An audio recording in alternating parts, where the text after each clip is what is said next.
Do you ever wonder why our political system is so broken? I'm going to be the bad guy, which I'm sure half the room would agree with anyway.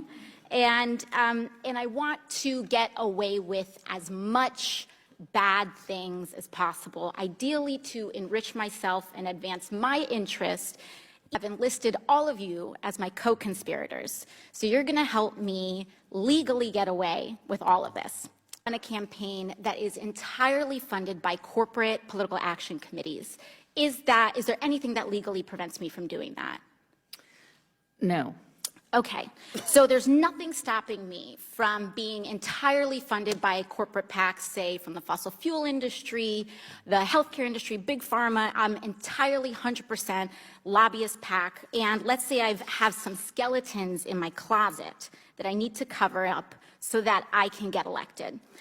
Green light for hush money. I can do all sorts of terrible things. It's totally legal right now for me to pay people off, and that is considered speech. Use my special interest dark money funded campaign to pay off folks that I need to pay off and get elected.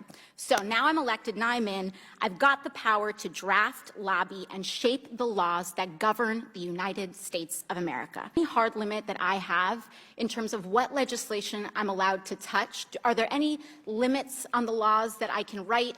There's no limit. So there's none. So I can be totally funded by oil and gas. I can be totally funded by big pharma. Come in, write big pharma laws, and there's no limits to that whatsoever. That's right. The thing I want to do is get rich with as little work possible. That's really what I'm trying to do as the bad guy, right?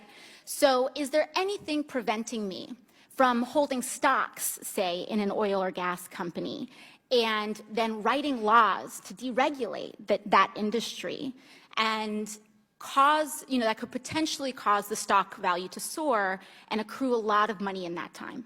You could do that. So I could do that. I could do that now with the way our current laws are set up. Yes? Yes. Okay, great. Is it possible that any elements of this story apply to our current government and our current public servants right now? Yes. Yes. So we have a system that is fundamentally broken. We have these influences existing in this body, which means that these influences are here in this committee shaping the questions that are being asked of you all right now. Would you say that that's correct, Yes. Mr. Marabani or Mr. Sheldon? Yes.